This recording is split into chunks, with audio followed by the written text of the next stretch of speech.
समय आपके हाथ से चला जाएगा। ये समय हाथ से न निकल जाए, इसके लिए हम आप सबको प्रयास करना पड़ेगा। वास्तव में हम संसार में क्यों आए हैं, इस चीज का ज्ञान संसार के सभी प्राणियों को नहीं है। अगर उन्हें थोड़ा बहुत ज्ञान होता तो वो उस तरह का व्यवहार करते। अब जो मालिक के संपर्क में आ जाता है और उसको थोड़ा बहुत अनुभव हो जाता है, और जितना अनुभव हो जाता है उसी के हिसाब से वो बेचारे व्यवस्था करते हैं संसार की। तो अभी आपको हो गया अनुभव, मालिक की मौज हुई, आप उनके संपर्क में आए और उनकी दया उतर गई। दया उतर गई तो आपको कुछ न कुछ अनुभव मिला। अभी हम आपसे पूछें, आप गांव बस्तियों से इतनी दूर से चलकर आते हो, यहां आने से आपको कुछ लाभ मिलता है? मिलता है। आपको यहां भोजन मिलता नहीं, वस्त्र मिलता नहीं, और छत भी आसमान की, जो संसार की आवश्यकताएं हैं उनमें से तो यहां आके कुछ मिला नहीं। फिर भी आपकी इच्छा करती है कि हम गुरु महाराज के आश्रम पर जाएं और वहां जो बात बताई जाए उसका अनुगमन अनुसरण करें। उससे जो चीज मिलती है वो इन संसारी चीजों में कोई मायने नहीं रखती। यहां आने पर आपके अंतःकरण को, आपके मन को, आपकी बुद्धि को, आपके चित्त को, आपके अहंकार को शांति मिलती है। यह तो मिलता है। जिस शांति की तलाश में राजे महाराजे रजवाड़े छोड़कर जंगलों की खाक छानते रहे, और वो शांति उन्हें इतना सब करने पर नहीं मिली। वो शांति आपको घर पर रहकर घर गृहस्थी समाज की सेवा करते करते गुरु महाराज के चरणों में थोड़ी देर बैठकर उसका अनुभव होता है, वो शांति आपको मिलती है।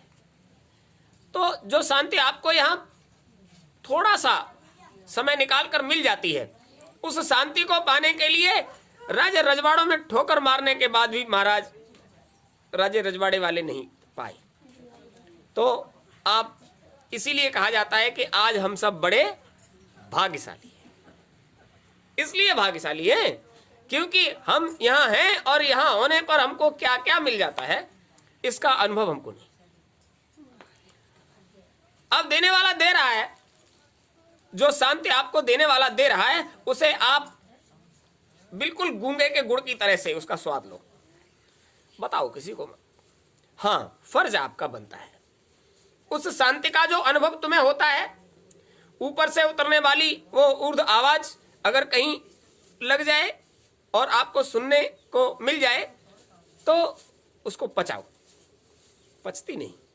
जरा सा कुछ अनुभव हुआ, कह दिया हमको ऐसा होता है, हमको वैसा होता है। अरे भाई, इसको पचाना पड़ेगा।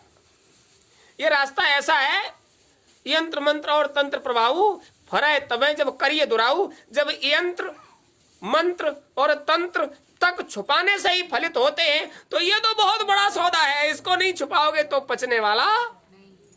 इसलिए जो कुछ भी होता हो, देखो दुनियादारी का मामला है प्रदर्शन का। तुम्हारे पास ये दुनिया में जितने लोग आपको दिखाई दे रहे हैं, धनी मानी पैसे वाले, उनसे अगर ये कहा जाए कि दुनिया में किसी का कर्ज तुम पर न रहे, उसके बाद हमारे पास आना, तो बिल्कुल वैसे ही है जैसे आप हो।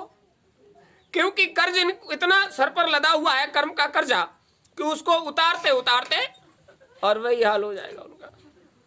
उतारते उतारते बुरा हाल हो जाएगा, वहीं आ जाएंगे जहां आप हो। तो ये पूरी दुनिया में है एक दिखावा, और दुनिया के दिखावे को दिखाने के लिए ही ये सब हो रहा है। संत मत में ये चीज नहीं है भाई।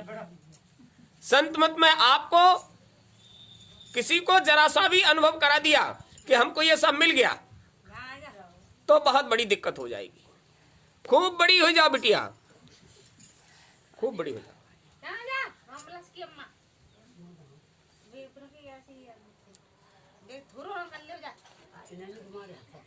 नहीं नहीं, बहुएं बेटियों को ऐसे ही अच्छा लगता है।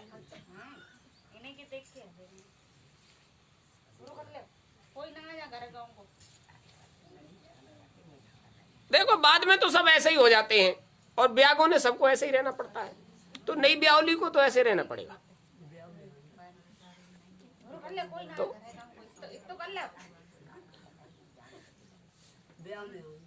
बिल्कुल सही बात है, ये अच्छी बात है। लेकिन ध्यान रहे, हम और आप सब अभी, ये संसार है ना, ये संसार जीवात्मा का ससुराल है, और ससुराल का कायदा है कि ससुराल में देवी को सर ढककर ही रहना चाहिए। क्या कहते थे गुरु महाराज? सर ढककर बैठो, सर पर कपड़ा डाल लीजिए, मतलब नंगे सर नहीं होना चाहिए। पहले तो बच्चियों को ही सिखाते थे सर पर ओढ़नी डालो, सर ढक लीजिए। और पर्दा जो है वो आंखों का है। तो सारी चीजें जरूरी हैं, लेकिन जब माँ बाप के घर में हो तो सब आजादी, उधर जब चलोगे अपने घर पहुंचोगे तो हर तरह की आजादी। लेकिन ससुराल में जब रहोगे तो तुम्हें खुद भी देखना पड़ेगा, कहीं ऐसा तो नहीं है कि हम मर्यादा भंग करके कुछ कर रहे हो। घूंघट, पर्दा, शरीर का ये सौष्ठव, ऐसा व्यवहार, ऐसा आचरण, मतलब पर्दा केवल कपड़े का ही नहीं होता है, पर्दा मर्यादा का भी होता है, आचरण का भी होता है, व्यवहार का भी होता है। और वो सारी चीजें, वो सारा कुछ देखना तो आंखों से ही है। वो आंखें बंद कर लोगे तो फिर किस बात का पर्दा? एक पंछी होता है जिसे शुतुरमुर्ग कहते हैं, और उसका शिकार बहुत जल्दी हो जाता है। वो बहुत बड़ा होता है, रेतीले स्थानों पर वो उसका जीवन है। तो जब उसे लगता है कि कोई शिकारी हमारा शिकार कर लेगा तो दौड़ता है, और वो बालू में अपनी खोपड़ी को गाड़ लेता है, बालू में दबा लेता है अपना सर, और ये विचार करता है अब तो हम छुप गए, अब हमें कोई देख। अरे केवल सर ही तो वो बालू में दबा लेता है, और बहुत बड़ा पक्षी होता है, बाहर सब दिखाई देता है, और शिकारी उसका शिकार कर लेता है। तो पर्दा तो वास्तव में आंखों का है, लेकिन आंखों पर पट्टी बांध लीजिए, आंखों पर पर्दा डाल लीजिए, और आचरण में कोई पर्दा नहीं, व्यवहार में कोई पर्दा नहीं, घूंघट कर लो सीने तक, और कोई बड़ा बुजुर्ग हो उससे टाइम टाइम बात करो, तो पर्दा कहाँ रहा? वो सारी चीज अपनी जगह है। आंखों का पर्दा आंखों की जगह, कानों का पर्दा कानों की जगह, वाणी का पर्दा अपनी जगह। पर्दा केवल एक ही चीज का नहीं है, आपको हर चीज पर पर्दा डाल के रहना है। पर्दा इसलिए डालना है कि कोई दूसरा हमारे अंतर में क्या चल रहा है, अभी क्या कहा, जो कुछ झलक मिले उसको बताना किसी को नहीं है, पर्दे में रखिए उसको। गुरु महाराज कहते थे तुम बता दोगे तो तुम्हारे पास रहेगा नहीं, और जिसको बताओगे उसको कुछ मिलेगा नहीं। तो पर्दे का काम है। लेकिन कौन सी चीज है जो आपको मिलेगी और वो कैसे मिलेगी, इस पर कभी विचार किया? कौन सी चीज है जो आपको मिलेगी, और मिल भी जाएगी तो वो कैसे मिलेगी? इसीलिए गुरु महाराज ने सबसे कहा, देखो संत मत में न तो किसी पढ़े लिखे की व्यवस्था है। अरे आप समाज के हिसाब से हो सकता है विद्यालय ना पहुंच पाए हो, आप शिक्षित ना हो, तो भी आपको उतना ही मिलेगा, और आप बहुत शिक्षित हो तो भी आपको उतना ही मिलेगा।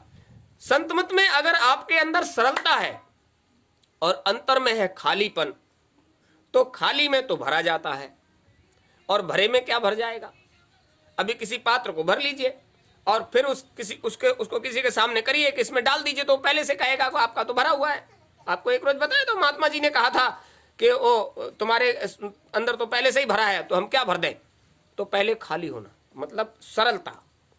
ईश्वर अंश, जीव अविनाशी, चेतन अमल, सहज सुख राशि। अब चर्चा यहां केवल उसी की होती है। संत मत में केवल जीव की चर्चा, और लोक मत में जीव को छोड़कर बाकी सबकी चर्चा। जीव की चर्चा मतलब एक की चर्चा है संत मत में, और लोक मत में कोई गिनती नहीं कितने लोगों की सेवा पूजा करते हो। जहां से निकले, जिस पर नजर पड़ी, बस उसी के आगे झुक गए, और उसी को अपना लिया, और उसी से मांग कर ली, उसी को इच्छा बता दी, उसी के सामने शर्तें रख दी, और हो भी गया, और शर्त पूरी नहीं हुई तो फिर वही सजा देने के लिए खड़ा हो गया। अभी देखते हैं सोमवार के दिन इधर मलावन की तरफ से लोग आने जाने वालों की बड़ी भीड़ भाड़ होती है, उधर परसौन की तरफ जाने वालों की भीड़ भाड़ होती है। और वहां गए तो मंदिर के देवता ने आपसे कुछ नहीं कहा, लेकिन आपने जाके क्या कहा? मंदिर के देवता, हम तेरी चौखट पे आ गए, हमारा ये काम हो जाए तो हम तुम्हें ये चीज भेंट करेंगे। सेवा, पूजा, प्रसाद, जो भी आपका मन करता है। मौज हो गई और किसी तरह से काम हो गया और आप भेंट चढ़ाने नहीं गए, तो मंदिर का देवता वो वहां पहुंचता है जहां आप होते हो। मेहनत की हमने, फल आपको मिल गया और उसका मेहनताना हमको नहीं मिला, फिर भगत ही कराओ। और अगर नहीं हुआ तो फिर देवता बेचारा बैठा हुआ ही है, क्योंकि उसको तो खिलाओगे पिलाओगे ही नहीं। वो तो मजदूरी के हिसाब से है, तनख्वाह तभी मिलेगी जब शाम हो जाएगी, यानी काम पूरा हो जाएगा तो वेतन मिलेगा। तो संत मत का ऐसा मामला नहीं है। संत मत में तो जीवात्मा के साथ वाला अगर जीवात्मा का साथ देगा तो उसको लाभ मिलेगा। मन साथ देगा तो मन को, बुद्धि साथ देगी बुद्धि को, चित्त साथ देगा चित्त को, अहंकार साथ देगा अहंकार को। और ये चारों चीजें साथ नहीं देंगी तो आप कुछ भी करो, तुम्हें मिलने जुलने वाला कुछ भी नहीं है। ये केवल दिखावा है। आश्रम आए, आश्रम में जितनी देर रहे उतनी देर का लाभ तुमसे कोई नहीं छीन सकता, क्योंकि जितनी देर आश्रम में रहे मालिक का दरबार है, और मालिक के दरबार में इतना समय आपने उन्हें समर्पित कर दिया, तो इस समय जब आप संसार छोड़कर मालिक के दरबार में बैठे हो, इतने के बीच में तुम्हें कोई संसार की व्याधा लगने वाली नहीं। अगर वहां कोई बात भी हो जाती है तो इतने लोग इस बात के गवाह हैं कि ये उस वक्त हमारे पास थे, गुरु महाराज के दरबार में थे, उस वक्त इन्होंने इस तरह का कोई काम नहीं किया। क्योंकि आप बिल्कुल स्वतंत्र हो, कोई नहीं कह सकता ऐसा हो सकता है। लेकिन यहां से निकलने के बाद और जैसे ही काल के दायरे में पहुंचोगे और काल अपना झपट्टा मारेगा, और उसके झपट्टे से बच गए तो ठीक, और नहीं बचे तो आपको पहले ही बताया है, महात्मा महापुरुषों तक को चैन से नहीं रहने दिया। महात्मा रविदास जी को काशी में नहीं रहने दिया, बेचारे चले गए राजस्थान। उन्हें तो वही काम करना है, यहां रखो तो वहां रखो तो। कबीर साहब को नहीं रहने दिया काशी में तो मगहर चले गए। गोस्वामी जी महाराज को नहीं रहने दिया तो चित्रकूट चले गए। और नहीं रहने दोगे तो उनके लिए तो पूरी दुनिया, जमी अपनी जमा अपना, और जहां बिस्तर लगा बैठे वहीं समझो मका अपना। महात्माओं के लिए क्या है, तो उनका अपना है सब। लेकिन क्या चीज थी महात्माओं के पास जिसके लिए वो जहां जाते थे, जिस क्षेत्र में निकल गए, वहीं के जीवों ने उन्हें अपना लिया, मान सम्मान दिया। और उनके पास वो कौन सा सौदा था जिसको लेने के लिए उनकी सेवा किया करते थे? कभी विचार किया? उनके पास था भक्ति का कभी न रुकने वाला निर्झर झरना, भक्ति का वो झरना जो कभी सूखता ही नहीं है। वो जहां जाते उनके मुंह से भक्ति का झरना झरता, और जिसके प्रवाह में जो आ जाता वही सराबोर हो जाता। कहीं भी जाते तो वो बात सामने रखते, जिस बात को सामने रखने से जीवों का कल्याण हो सके। और जब आत्म कल्याण की बात आती है तो छोटा बड़ा, ऊंचा नीचा, धनी मानी, अमीर गरीब, ऐसा कोई भी नहीं है जो बात को सुनना नहीं चाहता। अपने हित की बात सभी सुनना चाहते हैं, लेकिन सबको यह पता नहीं कि हमारा हित कैसे होगा। सब चाहते हैं कि हित की बात मिले, लेकिन हित कैसे होगा यह बात समझने के लिए गुरु महाराज कहा करते थे, बच्चा उधर से जीवों को ले आते हो, यहां लाकर सीधे से नामदान दिला दिया, और जीव यहां से चले गए, उनको उसकी कदर ही नहीं। जब कदर नहीं तो धीरे धीरे जो दिया भी गया था वो उन्होंने खर्च कर लिया, खत्म कर दिया।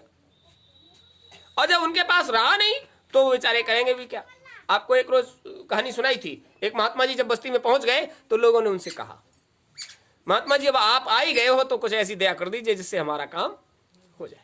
उन्होंने कहा, देखो भाई, दया करने के लिए ही महात्मा बस्तियों में जाते हैं, नहीं तो उनको क्या है। देखो, महात्मा गुरु महाराज कहते थे दाढ़ी बाल का नाम नहीं है, ये कपड़े रख लेने का नाम नहीं है। भक्ति का मार्ग जो है, भक्ति का रास्ता जो है वो उल्टा है।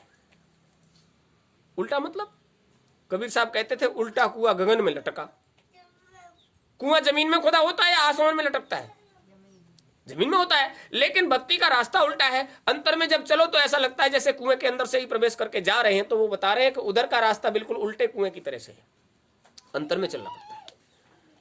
महात्मा जी के पास लोग गए तो उन्होंने कहा, देखो भैया, हमें कोई दिक्कत नहीं है, आप हम जब तक यहाँ हैं आपका जो कर सकते हैं, आपके हित में जो हो सकता है हम करेंगे, तो आप बताइए हम क्या करें।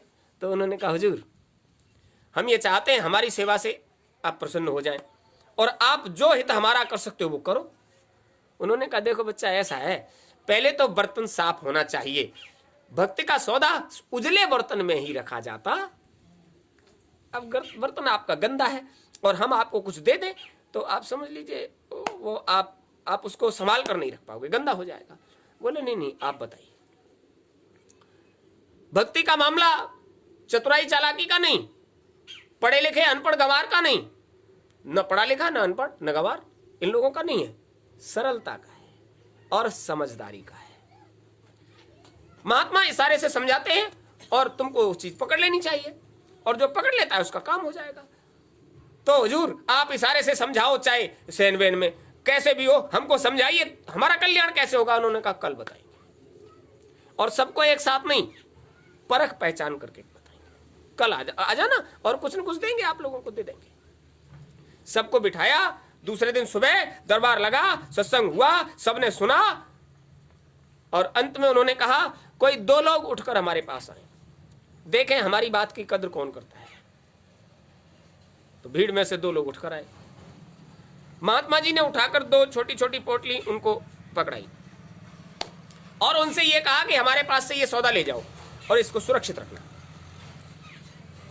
इतना सुरक्षित रखना कि जब हमें जरूरत पड़े और हम मंगाएं तो हमारे पास इसको सुरक्षित लेकर आओ, और हम जब लौट कर आएंगे जो हमारे लिए सुरक्षित लाएगा हम उसको कुछ न कुछ और नियामत देंगे। मतलब अब सुरक्षित ले आओगे तो और ज्यादा कुछ देने का प्रयास करेंगे। महात्मा की दी हुई चीज अगर तुम सुरक्षित रख भी लेते हो फिर भी महात्मा की दया तुम्हारे पास उतरती रहेगी, और सुरक्षित नहीं रखा तो गुरु महाराज ने आप सबको नामदान दिया, और एक बार नहीं बहुत बार दिया, और मालिक का दिया हुआ वो प्रसाद, मालिक की दी हुई वो नियामत जो संसार की सारी दौलत उड़ेलने पर भी आपको नहीं मिल सकती, आप उसे सुरक्षित रख पाए, कहीं ना कहीं उसमें कोई ना कोई घुन लगी, वो असुरक्षित हो गई।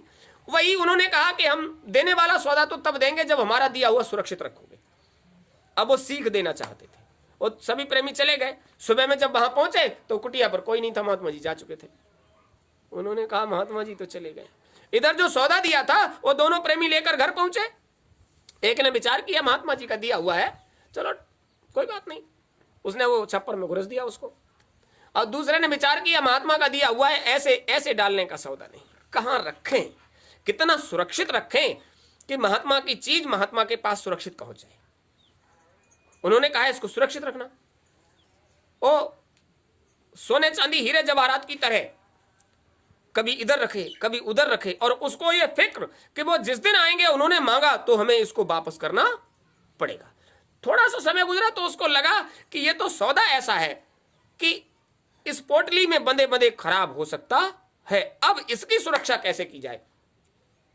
वो शाम को बैठा आंख बंद करके महात्मा जी का ध्यान करके, महात्मा जी ऐसा सौदा दे दिया कि हम उसको अगर इसी तरह से रखेंगे तो वो खराब हो जाएगा। अन्न अनाज आप कितना भी सुरक्षित रखो, अगर पूरी तरह सुरक्षा नहीं है तो वो खराब।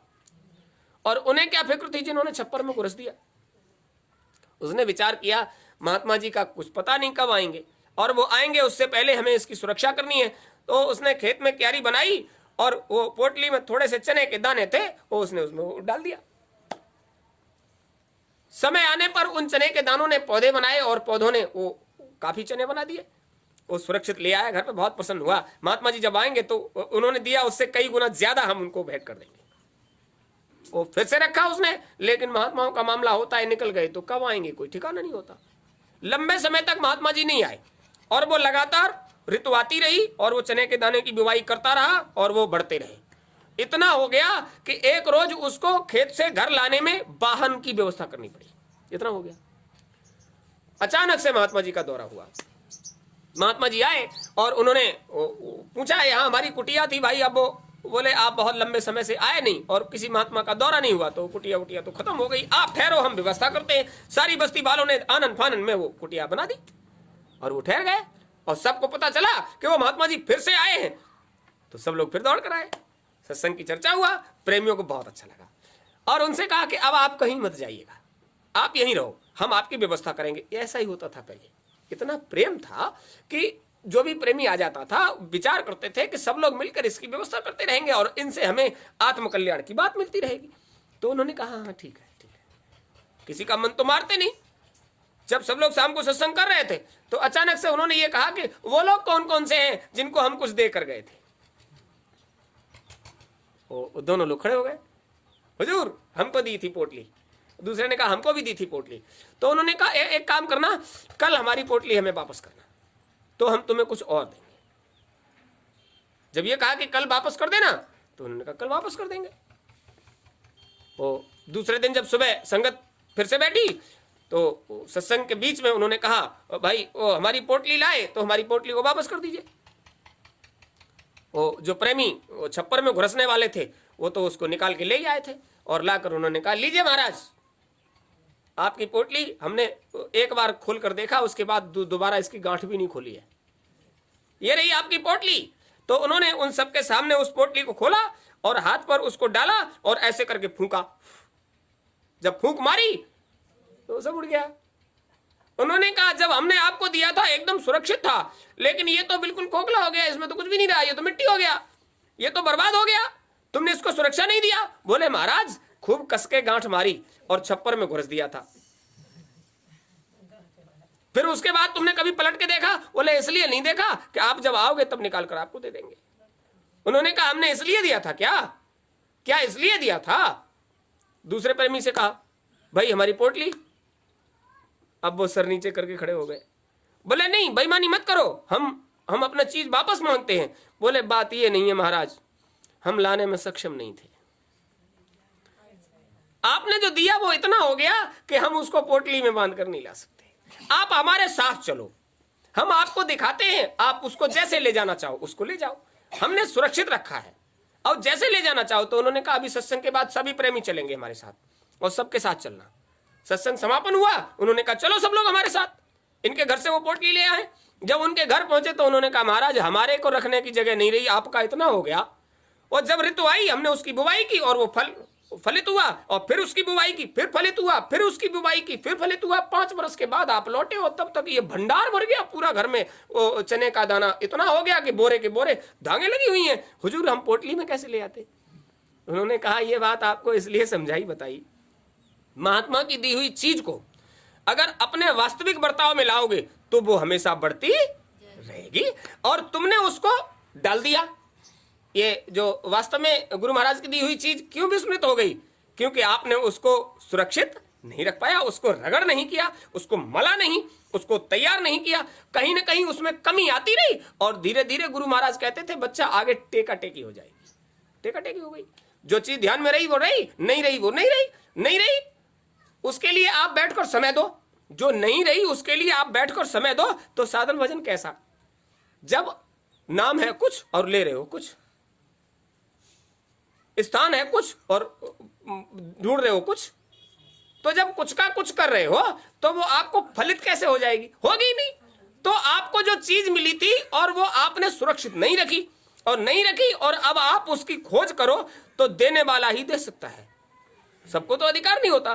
तो यही चीज महात्माओं के चने के दाने हैं, यदि आपने उन्हें सुरक्षित रखा है। तो गुरु महाराज ने कहा था बच्चा कभी कभी बीच बीच इनसे देख लिया करना, बड़े मन से कहा था बच्चा तुम्हारी जिम्मेदारी है, जो नए जीव आते हैं उनको टटोल कर ये देख लिया करना जो चीज हमने इन्हें दे रखी है वो इनके पास सुरक्षित है अथवा नहीं। तो कभी कभी देखते हैं, कभी कभी समय निकलता है तो देखते हैं और सबसे कहते हैं लेकर आओ। वो इतनी भीड़ में से 2 ही लोगों को क्यों टटोला? ऐसे ही कि कभी कभी किसी किसी को। तो जो लोग शिक्षित हैं वो तो कागज पर लिखकर, और जो लोग शिक्षित नहीं है तो गुरु महाराज ने जिस चीज के लिए मना किया है वो तो नहीं देते हैं। लेकिन अगर आप उसमें से कुछ के अधिकारी हो तो आपकी चीज को मांझना और उसमें बढ़ोतरी करना ये अधिकार दिया हुआ है। तो कहते थे बच्चा ये नए लोगों को आप इनको देखो देखो, इनको कर दिया करना, इनको समझा दिया करना। तो वैसे तो शायद बस्तियों में घर घर जाकर सब लोगों को अंदर बिठाकर खूब पढ़ाया और फिर भी गड़बड़ हो गया है। तो गुरु महाराज ने कहा था देखते रहना, बच्चों की पढ़ाई के लिए दिनेश भाई को, गोरेलाल जी को ट्यूशन के पैसे देते हो। अब कितना पढ़ाते हैं वो तो वो जाने, अब वो कितना पढ़ता है वो जाने, मेहनत में कोई कमी नहीं है। अब बच्चा अपनी बुद्धि के हिसाब से ही तो उसको पकड़ पाएगा। यानी माँ बाप अगर शिक्षित हैं तो बच्चे को घर पर देखते भी होंगे और वो विद्यालय में देखते होंगे, बच्चा अपने आप परिपक्व हो जाएगा। और बेचारे यहाँ मेहनत करें, घर पर कोई देखे नहीं, तो यहाँ का जितना है उतना तो उसके पास रहेगा, और घर पर कोई देखने वाला, उलटने पुलटने वाला नहीं है, तो वो चने की पोटली फूंक मारी तो उड़ गई। और उनका तो भंडार भरा था, हुजूर अब इतना हो गया, इसका क्या करें। तो आप समझ लीजिए, गुरु महाराज ने आपको भक्ति का वो सौदा दिया है, इसे आप अगर मांझते रहोगे तो उसकी चमक बढ़ती रहेगी और उसको हड्डियां की तरह चढ़ाते ही रहोगे। हलवाई जैसी कढ़ैया, हलवाई की कढ़ाई का क्या होता है, एकदम चांदी की तरह चमकती है। कभी देखा है हलवाई की कढ़ाई को? वो उसको कभी धोया भी नहीं जाता, वो तो हंडी चढ़ी ही रहती है, तो वो काली कलुटी ही रहती है। लेकिन उसमें स्वादिष्ट व्यंजन जो बनता है, कभी ये सोचते नहीं कि हम तो अपने घर में बहुत मांझ बूझ के तब रसोई पकाते हैं, ये तो वही कढ़ाई रोज चढ़ी रहती है, कभी धोता नहीं, पकाता नहीं। क्यों मना करते हैं बाजार की सौदे के लिए? वो उसने चाशनी का बर्तन उठाया और रख दिया, वही हलवाई की कढ़ाई। अब रात को रखा रहा, उसमें चुईया कूदी या झिंगुर कूदा और जो कुछ हुआ उसका इकट्ठा हो गया, और सुबह को जब उसने देखा उसमें बहुत ज्यादा हो गया, तो वो बड़ा सा वो बर्तन होता है उसको छानने वाला, उसने ऐसे करके निकाला और बाहर पटक दिया और लाकर फिर तुम्हें इस्तेमाल में करा दिया। तो आपने क्या किया? आपने कुछ समझा? गुरु महाराज क्यों मना करते थे? ये तो जगत भगत की रीत को कहते हैं उल्टा है। यहां आप क्यों आते हो? आप इस चीज का अनुभव लेते हो कि संसार की व्यवस्था होने के बाद समाज में जाता है आदमी, और संसार की व्यवस्था होने के बाद समाज छोड़कर जंगल में आ गए। समाज की व्यवस्था होने के बाद जंगल में आ गए, और जंगल में आने के बाद जिसके लिए समाज में व्यवस्था की जाती है वो उसका इस्तेमाल छोड़ दिया। वहां कंदराओं में महात्मा क्या करते हैं? बस्तियां छोड़कर कंदराओं में है, और वहां रसोई जपने वाला कौन है? तो आहार भी उनका कंदमूल का है। और वो करते क्या है? काकभूषण जी वहां क्या करते हैं? गिर सुमेर उत्तर दिश दूरी, नील शैल एक सुंदर भूरी, वहां उस शैल पर, उस पर्वत पर बैठकर वो अपनी व्यवस्था तो जैसे कैसे करते हैं, आने वालों को आत्मकल्याण की बात बताते हैं। तो ये तो तुम्हारा नील शैल हो गया। यहां चलकर पंछियों की तरह से, गरुण जी की तरह से, भोलेनाथ की तरह से आकर बैठे तो उनका आदेश हुआ कुछ बताओ, तो आपको अच्छी बात बताई जाती है। लेकिन उस बात को जब अनुसरण करोगे, अनुगमन करोगे, उलट पुलट करोगे, तो वो चने की तरह बढ़ेगी, नहीं तो पोटली में रखे रखे वो खाक। और इसीलिए आपसे कहा गया कि पूनम से पहले जो गुरुवार पड़े, वो गुरुवार आपको इस काम के लिए दिया जाता है कि महीने भर में जो चीज आपको दी जाए उसको रगड़ो और फिर आ जाओ, और आपसे पूछा जाए, बताया जाए, मतलब उसकी निराई गुड़ाई हम करेंगे। तुम्हारी फसल किसी तरह से बढ़िया हो जाए, इसके लिए निराई गुड़ाई खाद पानी हम करेंगे, लेकिन आपको भी उसमें मेहनत करनी पड़ेगी और उसका फिर लाभ मिलेगा।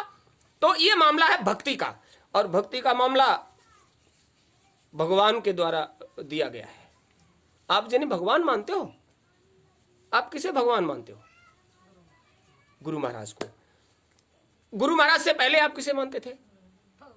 वो तो जिसको जानते थे।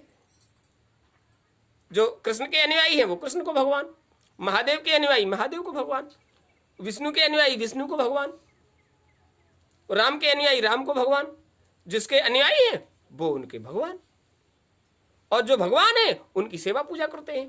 तो शायद ये संसार में कोई ऐसा प्राणी होगा सनातन रास्ते पर जो राम को भगवान नहीं मानता।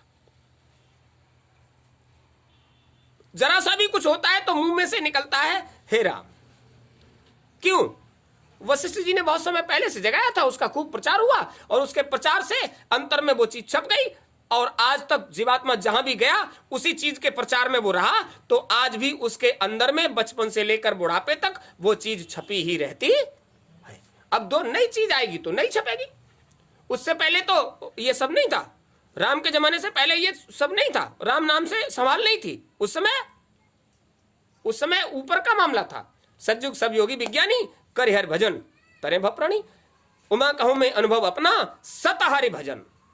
उन्होंने बताया वो वाला भजन था, सतहरि भजन जगत सब सपना। उन्होंने कहा ये राम वाम का नाम नहीं, हम अपना अनुभव बताते हैं।